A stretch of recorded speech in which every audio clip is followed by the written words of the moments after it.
Muchas gracias, Luis, por la invitación. Muchas gracias a todos. Realmente un placer darle una charla justamente a este sector en especial, que es uno de los sectores afectados a, a este proyecto de ley. Entonces, eso siempre es importante, empezar a que se conozca qué es lo que se viene, cuáles son los aspectos interesantes y en qué va a ayudar este nuevo proyecto de ley, ¿verdad? Realmente Luis ya estaba indicando lo importante que es el tema de la digitalización. Su micrófono, señor Lucas, ahí está, ahí está. Alguien vuelve a poner en silencio porque yo no.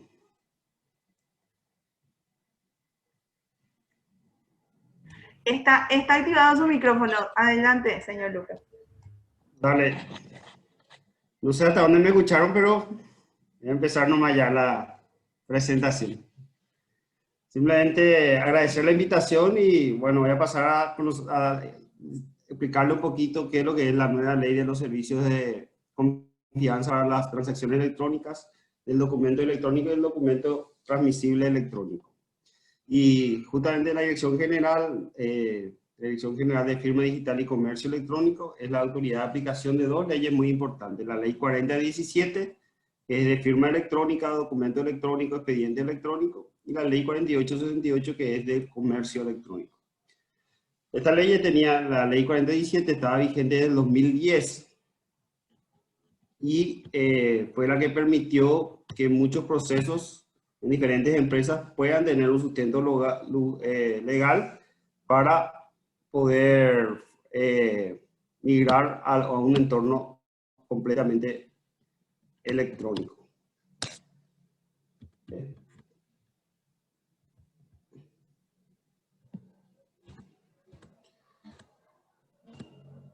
Esta normativa vigente, la que actual teníamos, si bien regulada todo lo que era la firma electrónica, la firma digital, el contrato electrónico, el expediente electrónico y el documento electrónico en todas sus formas, tanto en la conservación, en la reproducción como en el envío y recepción, nos dimos cuenta que en la aplicación existían muchos procesos dentro de muchos procesos que requerían de otros soportes legales o de otros tipos de instrumentos para que realmente pueda darse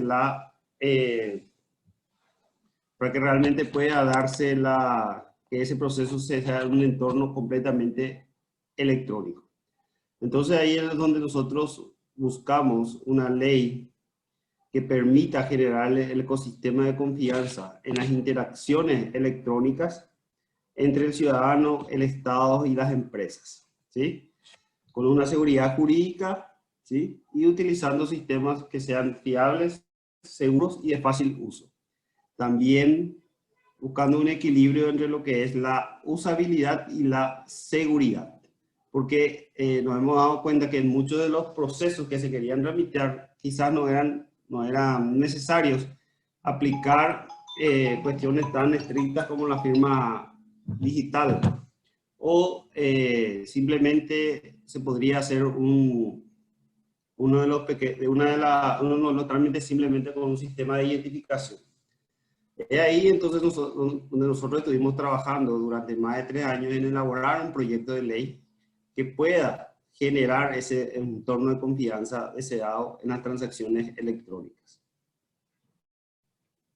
Y ahí nació lo que es el proyecto de ley de los servicios de confianza para las transacciones electrónicas, del documento electrónico y de los documentos transmisibles electrónicos, que básicamente tiene como 3 ejes principales. La primera de ellos habla de los servicios de confianza, que son 6 servicios de confianza, que vamos a hablar de cada uno de ellos. La segunda parte es la que le da el soporte a un documento electrónico y todo lo que tiene que ver con esos aspectos, como la digitalización, la guarda de documentos, el expediente electrónico, el contrato, la conservación de los mismos, etc. Y la última parte habla de algo bastante innovador, ya que vamos a internalizar una ley modelo de la CENUMNI, referido a los documentos transmisibles electrónicos, Llámese pagaré, título valor electrónico, letra de cambio, cheque electrónico, conocimiento de embarque, etc. Entonces, la primera parte de la ley habla de los servicios de confianza. Bien, nosotros ya teníamos bastante bien regulado lo que es la firma electrónica y la firma digital. Había que por el avance de la tecnología se podría brindar un mejor servicio. Uno de esos avances es justamente la de permitir que la firma digital o la firma electrónica cualificada, como le llama este proyecto de ley, se puede hacer ya no solamente con un dispositivo criptográfico, o sea, con un token, con una tarjeta, sino también se lo puede hacer a través de custodia centralizada de claves a través de HCM, que va a permitir firmar digitalmente a un ciudadano,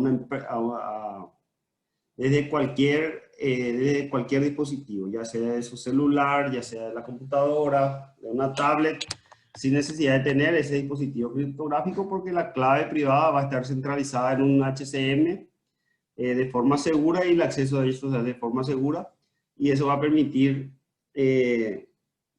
dar más usabilidad, especialmente a aquellos procesos que requieren de firma digital. En lo que tiene que ver también, se habla de nuevos servicios como la conservación de firmas digitales, porque eso también es importante cuando documentos. Hoy justamente la charla trata de digitalización.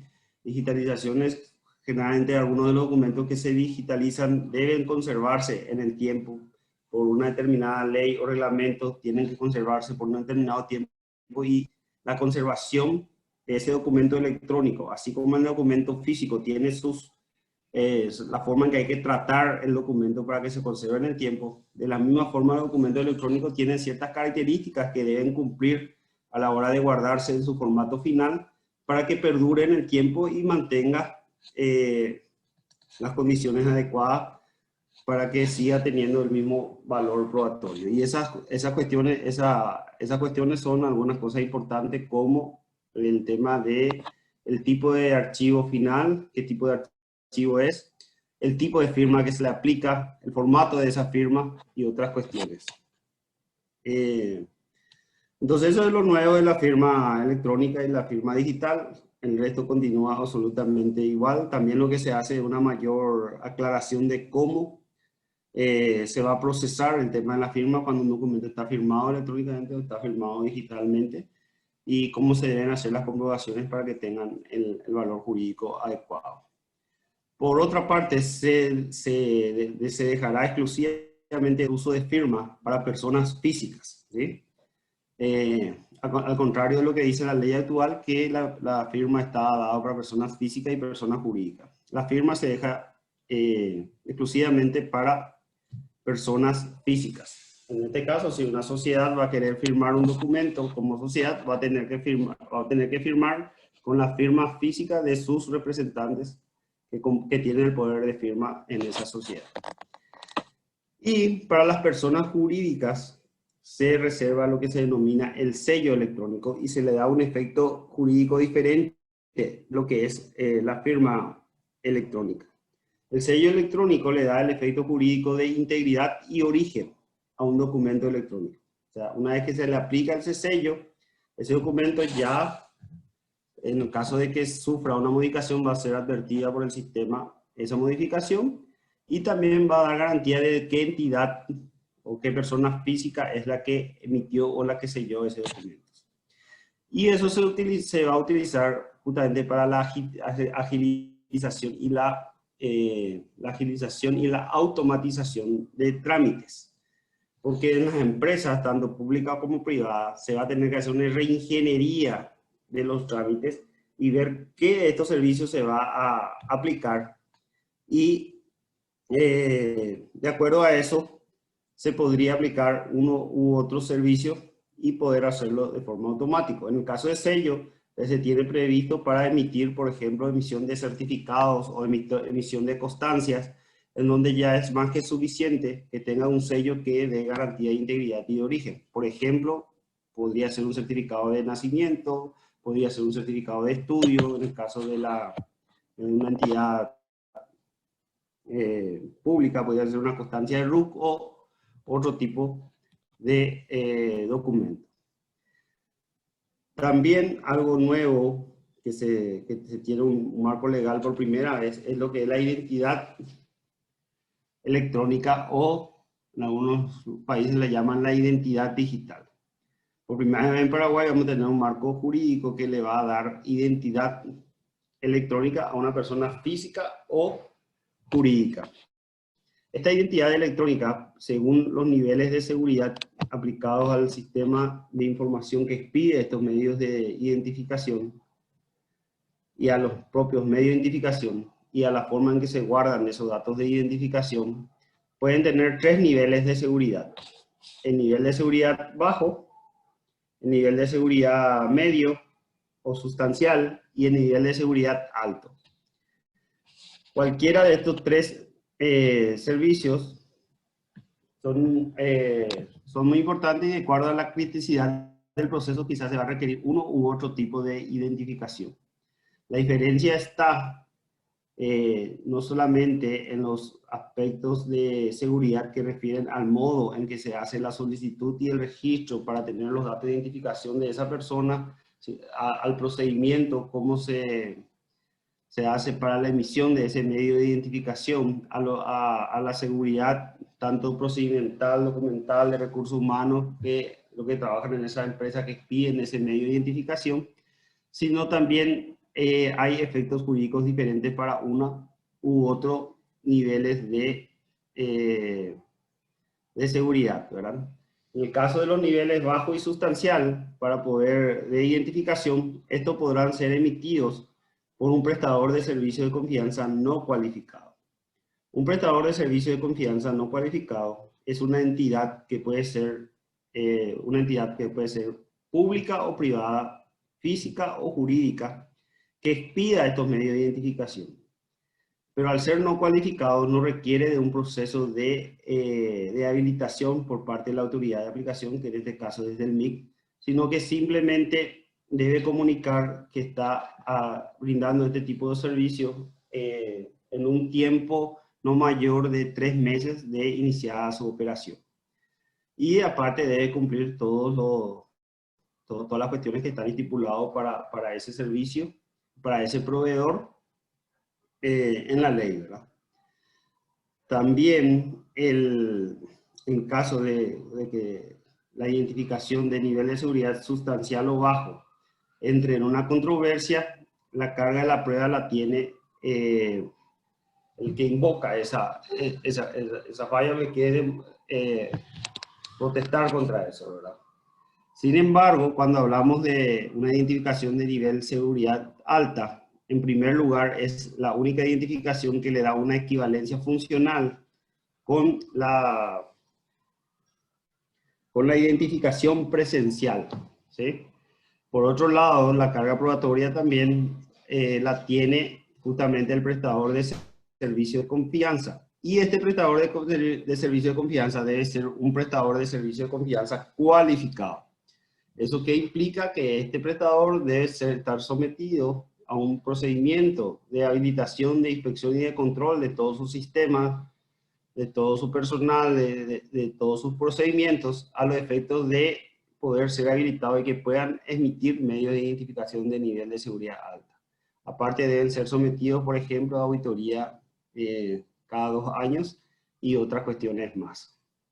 Entonces, esta identificación, ¿para qué se va a utilizar? Esta identificación justamente se va a utilizar, por ejemplo, cuando tenemos que abra una empresa, una sociedad, ya se le pueda proveer de una identificación electrónica a esa empresa, para que con esa identificación pueda hacer un trámite ante la cooperativa, puede abrir una cuenta de ahorro en la cooperativa, puede abrir, por esa misma identificación electrónica, pueda iniciar su gestión para recibir algún beneficio que le otorga la ley según el tipo de servicio que brindan ante el MIC o a cualquier otro servicio público o privado que requiera ese proceso o procedimiento una identificación.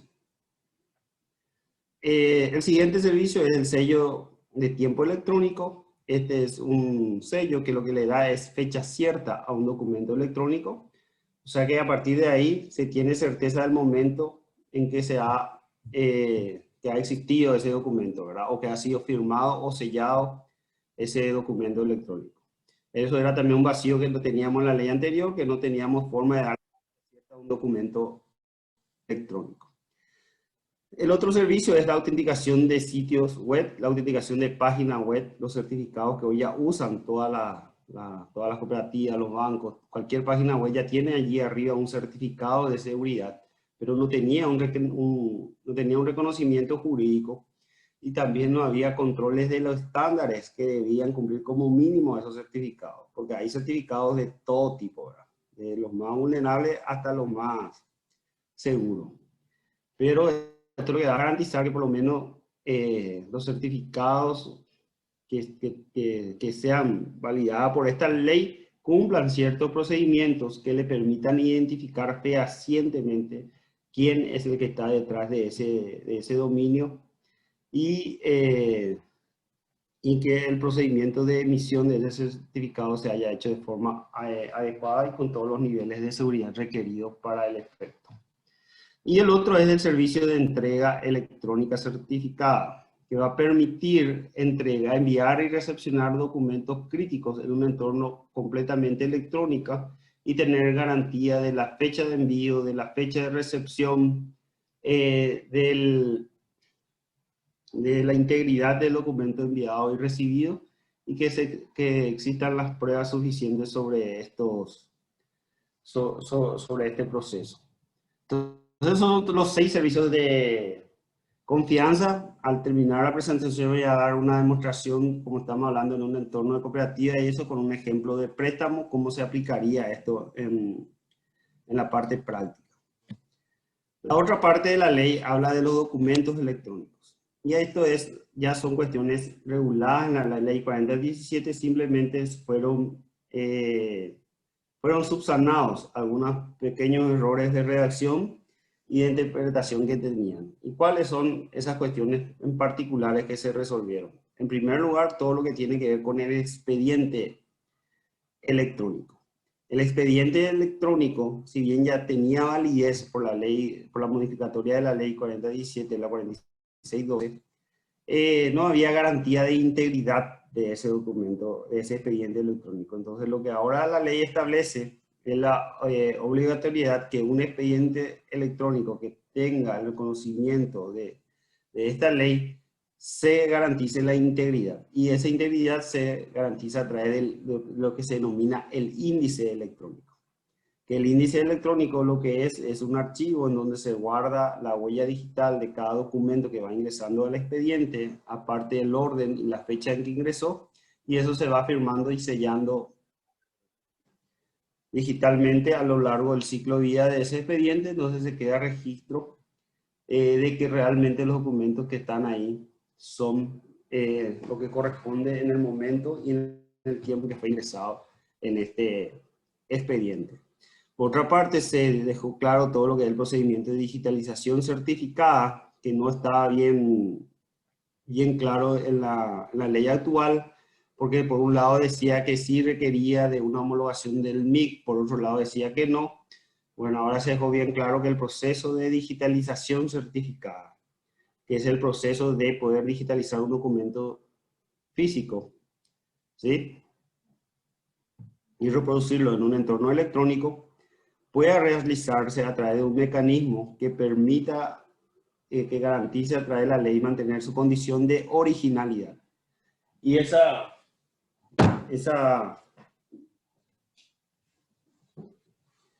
condición de originalidad se va a dar mediante un proceso de habilitación, de homologación de estos software de digitalización certificada, donde se va a establecer o garantizar que ese procedimiento sea de digitalización sea totalmente automático, sin intervención humana y con los requerimientos técnicos necesarios. Por otra parte, también se dejó bien claro el tema del contrato electrónico cuando es firmado con una firma digital o una firma electrónica, y también la posibilidad de la conservación del documento electrónico sin necesidad de mantener el documento original siempre y cuando se haya hecho mediante el proceso de digitalización certificada. Porque eso tampoco había una controversia en la ley actual, porque la ley 47 hablaba de la posibilidad de que reproducir un documento electrónico y mantener su originalidad. Sin embargo, en la 46.12 establecía que el documento en físico no podía ser destruido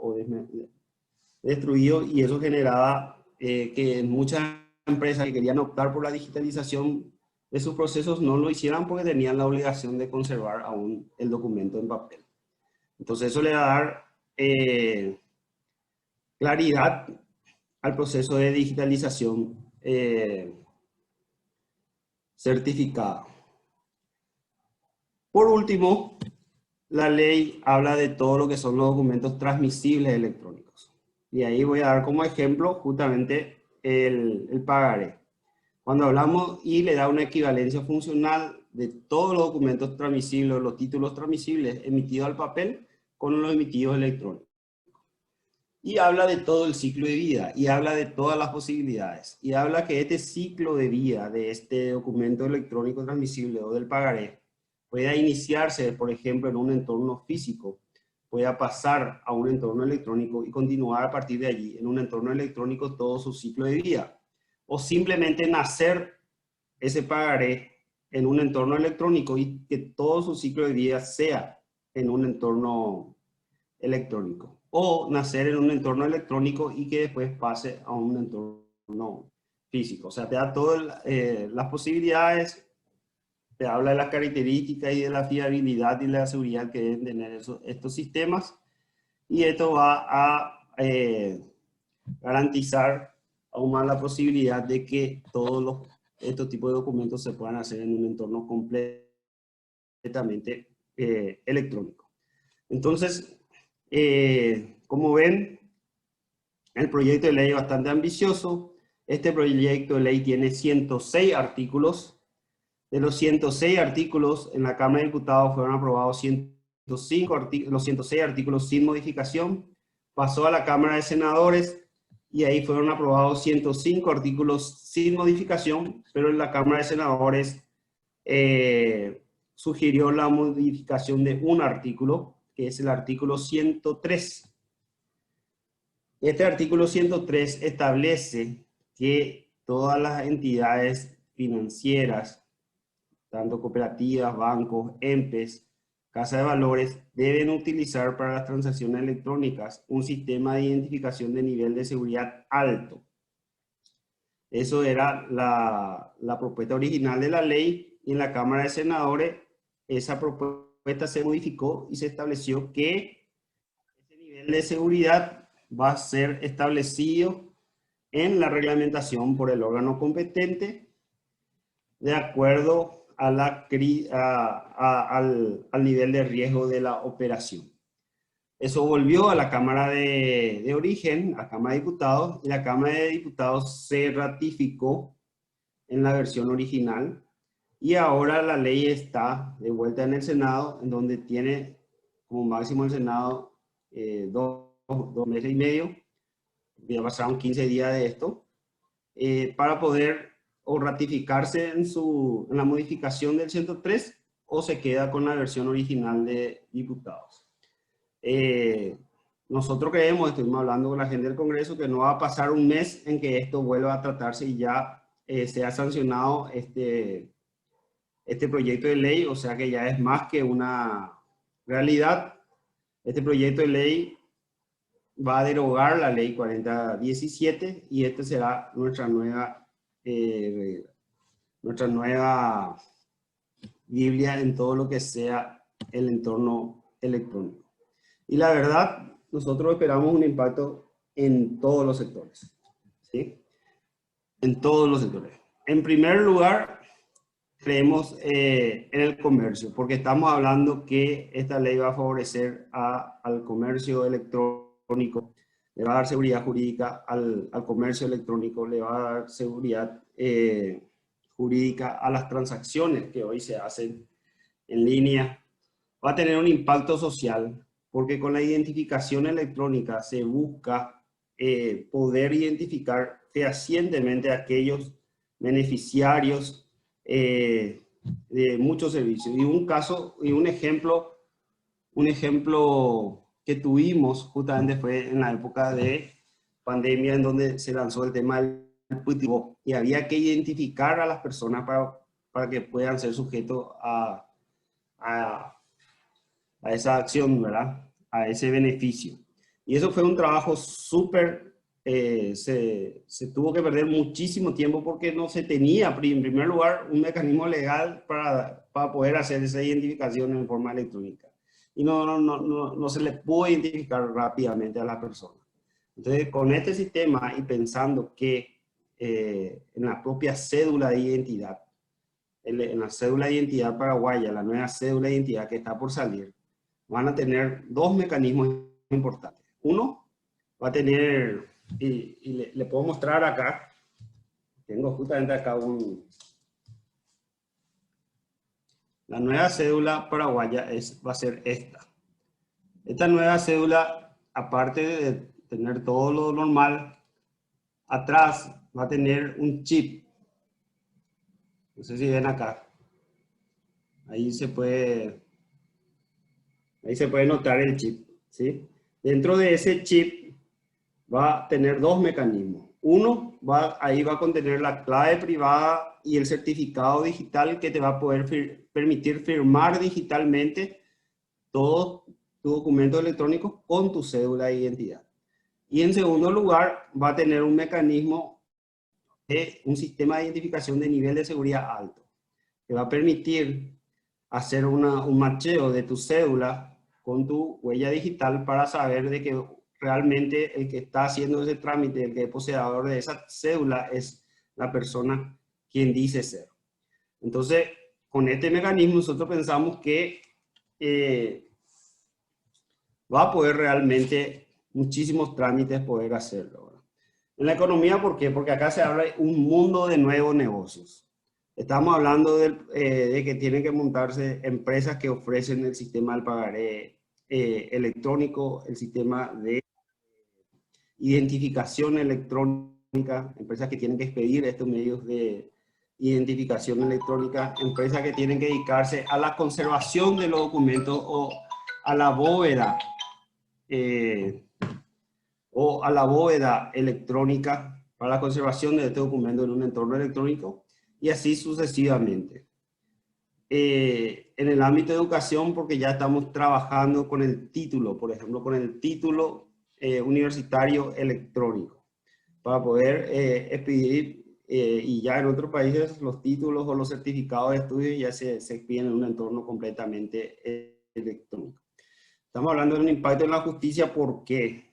Porque con el expediente electrónico, donde se garantiza la integridad de ese expediente, vamos a tener procesos mucho más justos y mucho más adecuados, y vamos a poder confiar más en el sistema de justicia.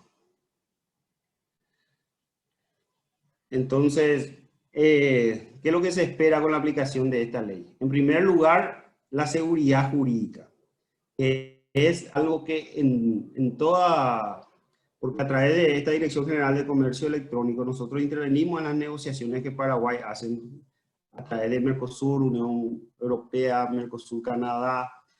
Y en esta negociación hay un capítulo importante, que es el capítulo de comercio electrónico.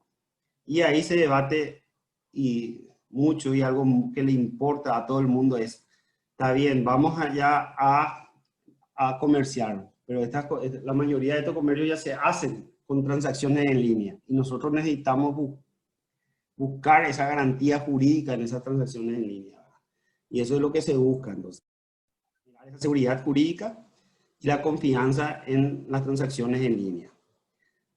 Se busca digitalizar el sector público, porque si bien ya hay una ley de papel cero en las instituciones públicas, esta ley en el decreto está establecido que la MITIC va a tener que quitar o directiva, un decreto en donde se establezca la forma en que estos servicios de confianza van a ser utilizados en el sector público para la agilización de trámite. Se espera una interoperabilidad internacional, por ejemplo. Tenemos el caso del certificado de origen digital, que ya tiene firma digital, que ya está en un entorno electrónico y que en muchos países ya no van a trabajar si es que ese documento ya no está en un entorno electrónico, ya no tiene la seguridad jurídica. Con la identificación electrónica se va a ser mucho más fácil y seguro poder acceder tanto a los servicios públicos y privados en un entorno completamente en línea. Entonces, tenemos un montón de beneficios que creemos que van a ser trascendentales con la aplicación de esta nueva ley.